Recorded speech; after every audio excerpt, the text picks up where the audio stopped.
Kaya sabi niya sa akin, gawin ko ng lahat, wag lang magmadre. Oh. Hindi pala ganun kadali. Hindi siya kadali na talikuran talaga. Pero hindi ko alam kung paano ko nagawa na magdesisyon ng ganun katapang.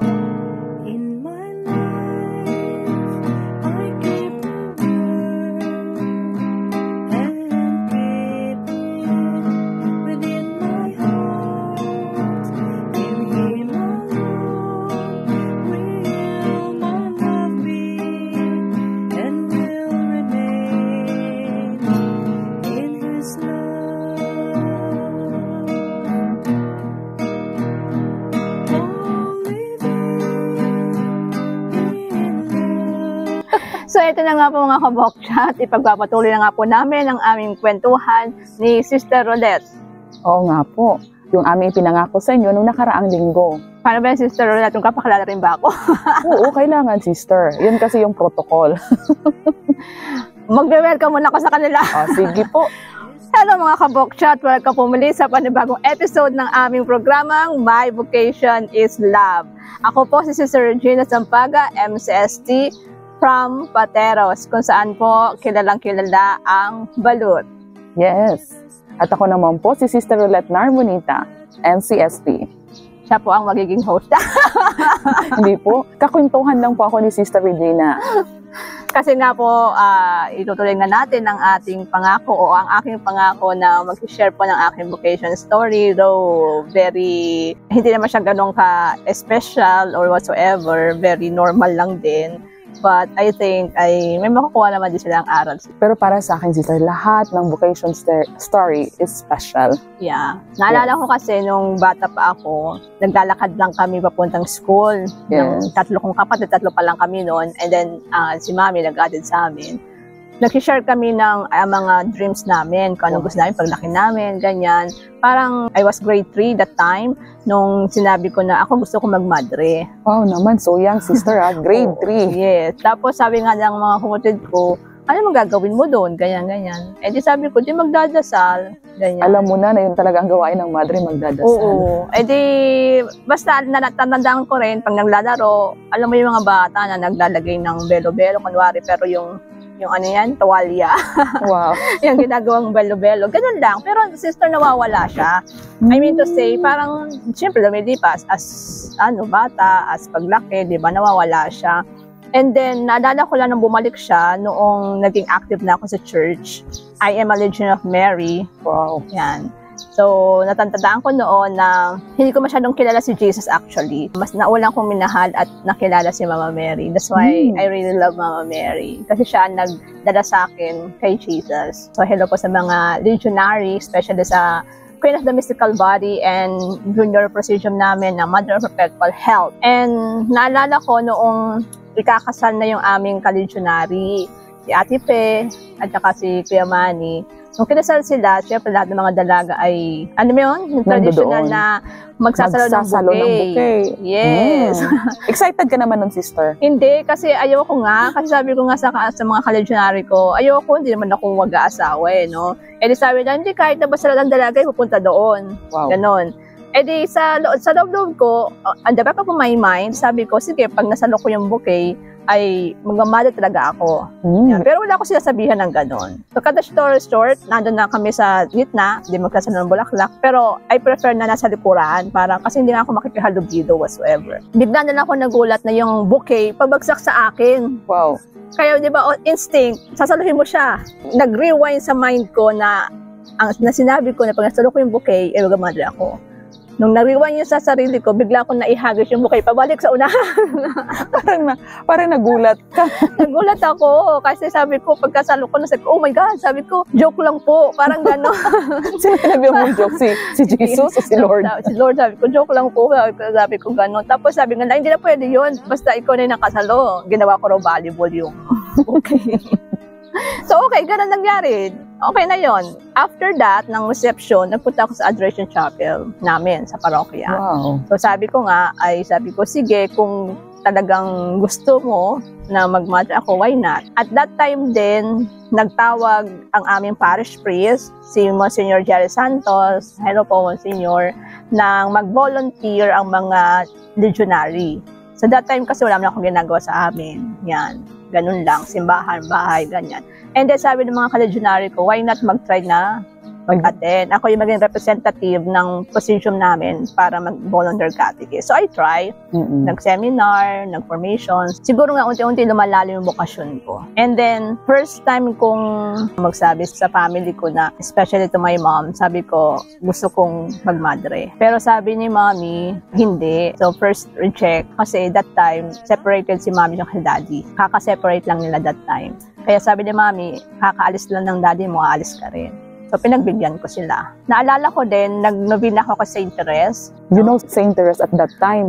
Not so really, pero sabi nga nung nagbigay sa akin ng novena si Ate Be, kayo mo lang malalaman na isa ka sa naging reason, no? Wow. Nag-novena ako kay Saint Therese kasi sabi niya, si Saint Therese ay nagbibigay ng sign, no? Magbibigay daw siya ng bulaklak. It's either on your dream or in reality na magbibigay sa'yo, gano'n. So, I tried. So, I asked a specific sign.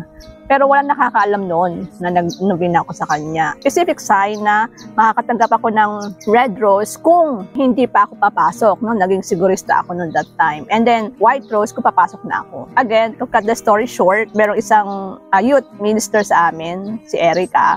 Hindi naman kami masyadong close. Pero syempre, nasa isang parokya kami, kaya magkakilala kami. Binigyan niya ako ng rose. What color? Sabi ko, ay, bakit mo ako binibigyan ng rose? Sabi niya, wala lang.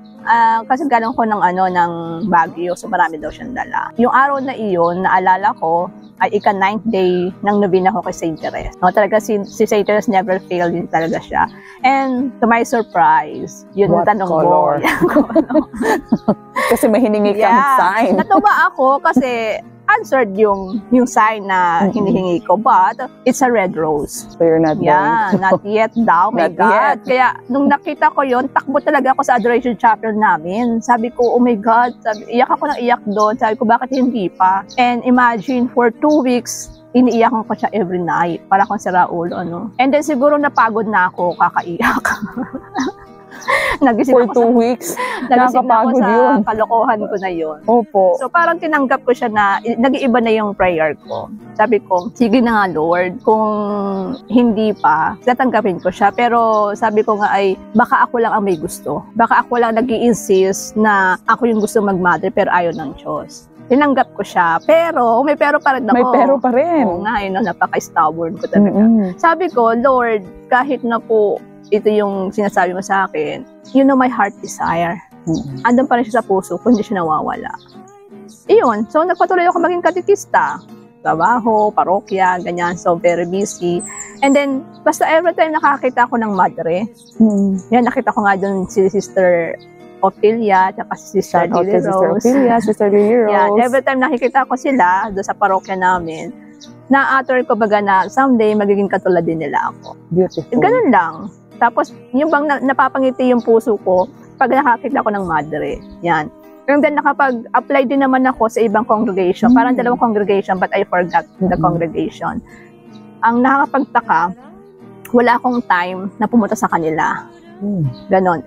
Kahit na ang invitation. Ganon lang siya. Tapos, nag-second attempt pa rin ako kay Mami magpaalam. After 2 years, actually. After 2 years? Yes, after 2 years yung nagpaalam. Yung na-broken-hearted ka, yung umuyak ka ng 2 weeks. Yes, na hindi naman yung pumayag si Mami, ganon. After 2 years, is ano pa rin. Si Daddy, kahit naman na separated sila, dumadalaw pa rin sa bahay namin. Nalaman niya na gusto ko magmadre. Kaya sabi niya sa akin, gawin ko ng lahat, wag lang magmadre. Oh. So dahil sa sobrang bait ko, no, nakabaligtaran, reverse psychology kasi ako. Okay. Kung ano yung ayaw nila, yun ang ginagawa ko. Wow. At yung anong gusto nila, yun ang hindi ko ginagawa. Yan. Kaya at the back of my mind, sabi ni Daddy, ayaw niya ako magmadre. Sabi ko, ayaw mo pala ako magmadre ha. Talaga magmamadre ako. Wow. Tapang noon. Hindi ko naman siya naging motivation. Pero before that naman kumbaga nasa heart ko naman na siya no? Nandun na siya. Kumbaga parang rebellious style ko lang kay Daddy that time. Na gano'n. Sa isip ko lang naman, no? So, ganun pa rin. Naging busy, whatsoever, ganyan. And dumating yung time na nag-retreat kami dito sa MCST compound. Nung katikista kami. And then yung aking coordinator that time, si Sister Nora. Hi, Sister Nora. Sabi niya na sa akin, binigyan niya ako ng calendar. Sabi niya, Reggie, ang mga binibigyan ko ng calendar ay nagmamadre. Sabi ko sa kanya, okay lang. Hindi ganun. Hindi naman, pero hindi ko sinasabi na gusto ko magmadre that time. And then, pinakilala niya ako sa vocation directress, si Sister Norma Rinco. Pinafill up na agad ako ng form, whatsoever, mga requirements. Again, to cut the story short, that time naman din may boyfriend ako. Wow. Yes. Although alam naman din niya, kahit pa paano, na gusto ko magmadre, pero naniniwala siya na pwede magbabago yung isip ko. Ganyan. So, open siya doon. Yes. And then, meron naman ding ibang nanliligaw noon, pero hindi malakas ang loob. Alam niya, pero hindi malakas ang loob niya na manligaw kasi alam niya na magmamadre din ako. Ayaw din naman niyang masaktan. So, namang naging boyfriend ko ay malakas ang loob din niya. Ganon. So now, alam ng family ko, may boyfriend ako, ganyan. So, alam nila, ganon, wala lang. Noong dumating yung time na natanggap ko yung letter from the MCST na accepted na daw ako, prepare na ng mga gamit, yun na pinaka mabigat sa lahat para sa akin. Why? Kasi parang andun na ako sa reality na ito na ba talaga siya? Yung iiwan ko na yung mga mahal ko sa buhay. Habang naghahanda ako ng mga requirements ko, nag-iipon ako ng requirements ko, inuunti-unti ko na yung mga kaibigan ko, especially yung close friends ko that time. Si Ate Malu, tsaka si Ate Waves. Nagpaalam ka sa kanila? Oo naman. Pero, ayun na nga, napakahirap din para sa akin yung separation sa kanila. Akala ko din ako maiiyak. Normal kasi para kasi siyang pag binabalikan natin, nananariwa din yung situations, yung experience. Tsaka yung kahit nagsabi ko sa sarili kong gusto ko magmadre, pero yung point na alam kong iiwan ko na yung family ko, yung mga kaibigan ko, hindi pala ganun kadali. Hindi siya ganun kadali na talikuran talaga. Pero hindi ko alam kung paano ko nagawa na magdesisyon ng ganun katapang. It's grace, sister. Yeah, sabi nga nila, religious life is for courageous people. Yes. Kaya every time na naririnig ko yun, parang sinasabi ko sa sarili ko na naging ganong katapang ba ako? Yes, no? Of course. Ipagpalit yung ganong buhay ko, tapos sa ngayon, ganyan. 2 weeks before, bago ako pumasok, nalaman na ni Mommy na naghahanda ako ng mga requirements. Kasi hindi na ako nagsabi. Dumiretso ka na. Hindi na ako nagsabi na papasok na ako o hindi na ako nagpaalam. Basta ang plano ko noon, malalaman na lang nila, paalis na ako. Wow. Eh, nalaman nila 2 weeks before. So, si Mommy, syempre, nagada sa akin. Ang ginawa niya, umalis sa bahay namin. Doon siya nagstay sa bahay nila Ate Malu. Nagstay siya doon kasi ayaw nga niya siguro makita ako umalis, ganyan. Ang nagpahamak sa akin malaman na ako yung mag-mother dahil yung boyfriend ko pa rin. Si boyfriend ang nagsabi kay Mommy? Sinabi niya. Sabi ko ako dapat magsasabi noon. Hindi ganon. Ang hirap din kasi yung si Ate Malu at si Ate Waves ay yung pigil na pigil sila sa akin. Na, alam mo yon na sinasabi nila na pwede ka naman mag-serve sa simbahan. Nagsaserve ka nga sa simbahan, di ba? Na hindi ka madre. Bakit kailangan pang umalis? But hindi sila nag-dare to ask you? Yun nga yung sinasabi nila sa akin. And sinasabi nila na pag ako yung nawala, ay parang half of their life ay nawala din. Binabalikan ko, lagi ko naaalala na until now, kahit ayokong maiyak, naiiyak ako every time na naalala ko yun. Kasi, hindi ko alam, basta ganon. Yung bonding namin. Although ngayon naman, naiintindihan naman na nila, tanggap naman na nila na ganon. Kaya sabi ko, nung nagdesisyon akong pumasok, against all odds, ang didaanan ko. Yung hindi ganun kadali. Parang yung feeling mo na wala man na sumusuporta sa'yo. Meron man, pero yung mga importanteng tao na inaasahan mong susuporta sa gusto mo, sa pangarap, wala. Parang ganun. Pero grabe yung turn ko baga. Yung turn ko na bahala ang Diyos. Kasi nakita ko naman na itong path na pinili ko, napaka-clear ng path na pinakita sa akin ng Diyos. Although mahirap, pero napaka-clear, lahat ibinigay niya, lahat nakahanda na. Pero ang problema na lang, yung ako na magdedesisyon, natutugon. Kaya sabi ko, oh my God, it's really a hard decision that time. To my surprise, dahil nga wala ang family ko na mag-aatid sa akin dito, wala yung mga friends ko na mag-aatid sa akin, especially dito. Opo. Although si Ate Malu at saka si Kuya Robert, that time, hinatid nila ako hanggang sa terminal. Kasama yung boyfriend ko. Wow. So, hindi pa kami nakapag-break noon. Wala pang closure. Closure yung Siya nagkatid sa akin sa loob ng kumbento. Wow, it's beautiful. Yeah, siya nagkatid sa akin dito. Ang bait naman yun. Mm-mm. Kaya, nung hinatid niya ako dito, siyempre, pwede naman dumalaw-dalaw, ano? Siya yung laging dumadalaw sa akin. That time, yung boyfriend ko. So, actually, hindi ko alam kung nagkaroon kami ng break up or closure that time. Pero nung last dalaw niya, sinabihan ko na siya na, ito na yung huli mong dalaw. Sabi ko, ay, baka move on ka na. Although may mga sinabi siya, hindi ko nasasabihin. Oh.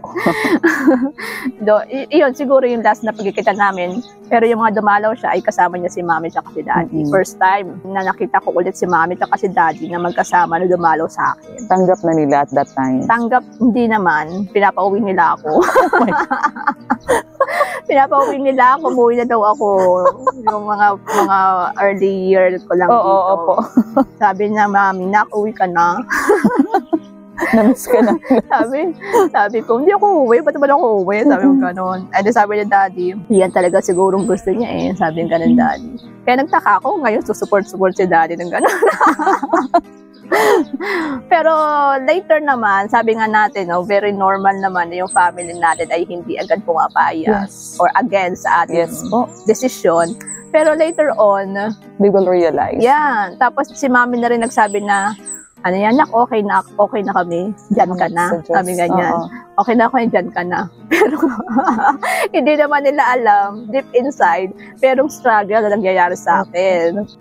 Novice ako noon that time. Sinabi ni Mami na okay na sila, dito na ako. Pero deep inside, sabi ko sarili ko, oh my God, ngayon pa sinabi. Parang akong gusto ko yung lumabas. Tapos ngayon ayaw nyo na. Parang ganun. So sabi ko, sige na nga. Sabi ko, I will continue anyway. Sa hirap ng dinaanan ko, sa desisyon na dinaanan ko bago ako makarating dito, napakahirap. And then, ganun kadali ko lang babibitawan yung, yung pinagdaanan ko. Yun, ganun. So far, ito pa rin ako hanggang ngayon. Salamat sa Diyos. Struggling. But ando pa rin yung grasya ng Diyos. No? Ang lagi pinangahawakan ko, yung pagdesisyon ko na hindi ganun kadali. Yung namang mga blessings, ay yung family mo naman din ang nakikinabang. Yan. And then, beneficiary sila.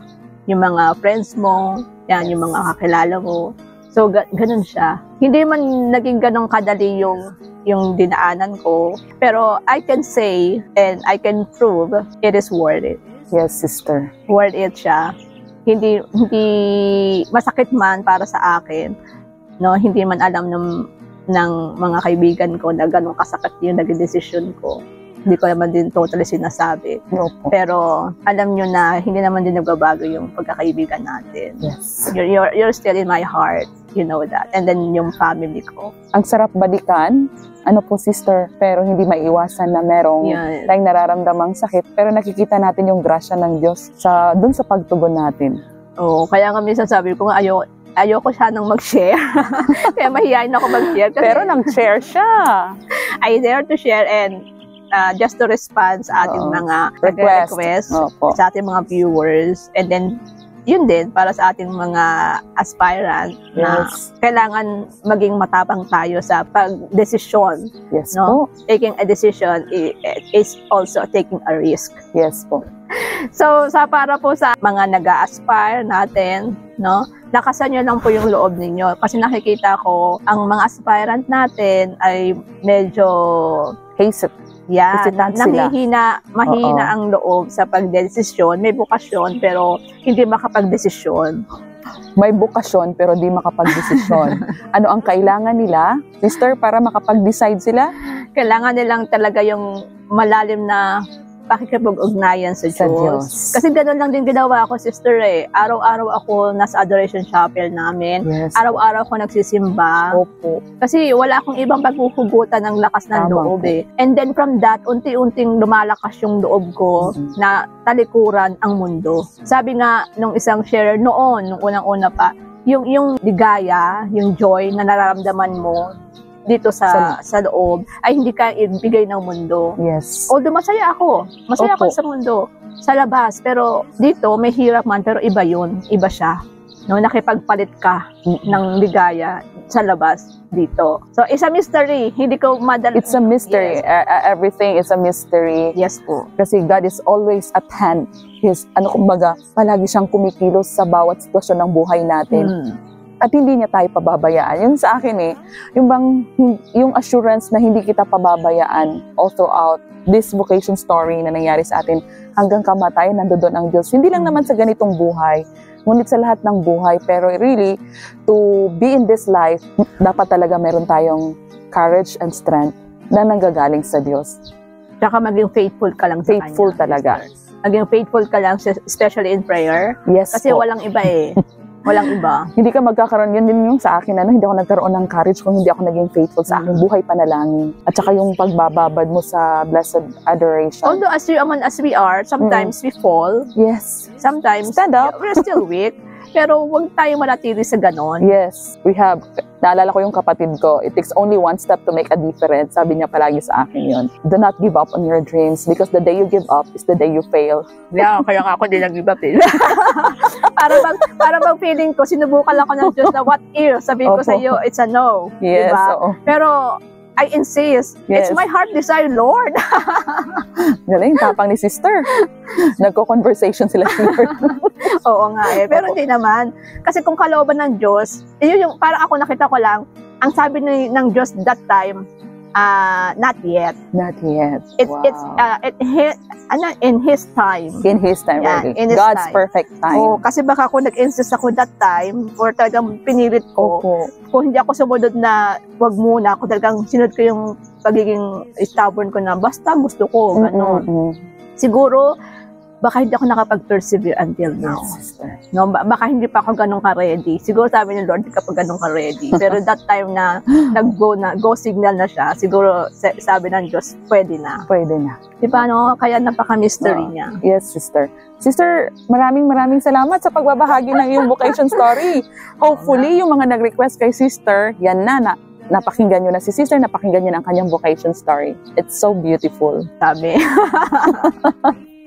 Yes, kaya shoutout ko lang, sister, yung aking syempre, mga taga-Pateros. Hello po sa inyong lahat, sa mga taga-Pateros, especially sa mga Legion of Mary, yan, QMB and MPH Presidium, and sa mga katikista po namin dyan sa parokya. Hindi ko po kayo maisa-isa, marami na po kayo. Katikista sa amin parokya, San Roque Parish, Dambala ng Santa Marta.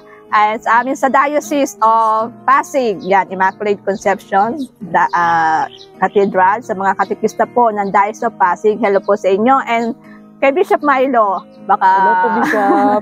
Hello, Bishop. And sa mga, syempre sa kaibigan ko, hello kay Ate Malu, saka sa family mo. And kay Ate Babes, and to your family. Siyempre sa family ko, no? Yes, kaya sister. lang, hindi ko na kayo isa-isayin na, bahala lang kayo. Sa inyo lahat, sa mga pamangkin ko, sa mga kapatid ko, kay mami at kay daddy. And maraming salamat po sa pagsubaybay ninyo. Thank you very much. Yan. Walang tigil na pagsubaybay sa aming programa.